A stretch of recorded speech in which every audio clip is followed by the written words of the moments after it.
Did you know during the Crusades, a Muslim leader once sent his Christian enemy fresh fruit and snow? That act of honor wasn't between friends. It was between two enemies, Saladin and King Richard the Lionheart.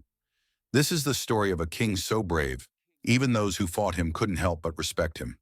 Richard was born in 1157 in Oxford, England, the son of King Henry II and Queen Eleanor of Aquitaine, two of the most powerful people of their time. From childhood, Richard wasn't drawn to politics or ruling. He was drawn to battle, to the clash of swords and the glory of victory.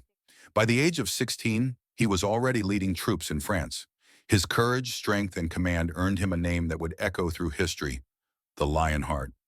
When his father died in 1189, Richard became King of England. But rather than sit on his throne, he set his sights on a faraway war, the Third Crusade, a holy mission to reclaim Jerusalem. Jerusalem had fallen under Muslim control, ruled by the great general Saladin. To Christians in Europe, he was the enemy. But to Richard, he was something more, a worthy opponent. Richard gathered a massive army and sailed across the Mediterranean. When he arrived in the Holy Land, he didn't command from behind. He fought at the front, sword raised, armor shining under the desert sun. At the Battle of Arsuf, Richard faced Saladin's forces in one of the Crusades' fiercest clashes. Arrows rained down, dust filled the air. Men fell by the hundreds. But Richard stood firm, rallying his soldiers again and again. Even Saladin couldn't help but admire his courage. When Richard fell ill, Saladin sent him fresh fruit and snow, rare gifts from the mountains, to help him recover.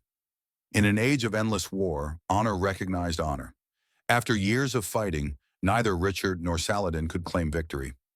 Richard was strong, but Jerusalem remained in Saladin's hands. Instead of continuing a war with no end, the two warriors agreed to peace.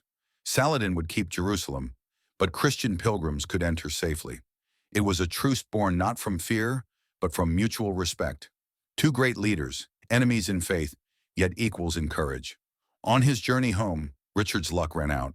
He was captured by Duke Leopold of Austria, a rival he had humiliated during the Crusade.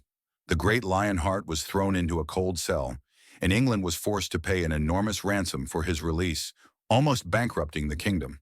Still, his people paid it.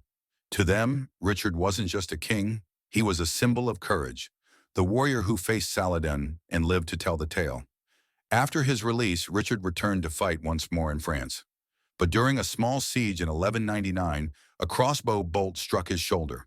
He laughed it off, fearless as ever, but the wound became infected. Days later, the Lionheart took his final breath, dying in his mother's arms. Richard ruled England for 10 years, yet spent less than one in his own country. He spoke more French than English and cared more for war than politics. But history remembers him as the king who fought with honor, ruled with courage, and earned the respect of even his greatest enemy. Today, his statue stands outside the British Parliament, sword raised, facing the horizon, as if the Lionheart still guards his kingdom.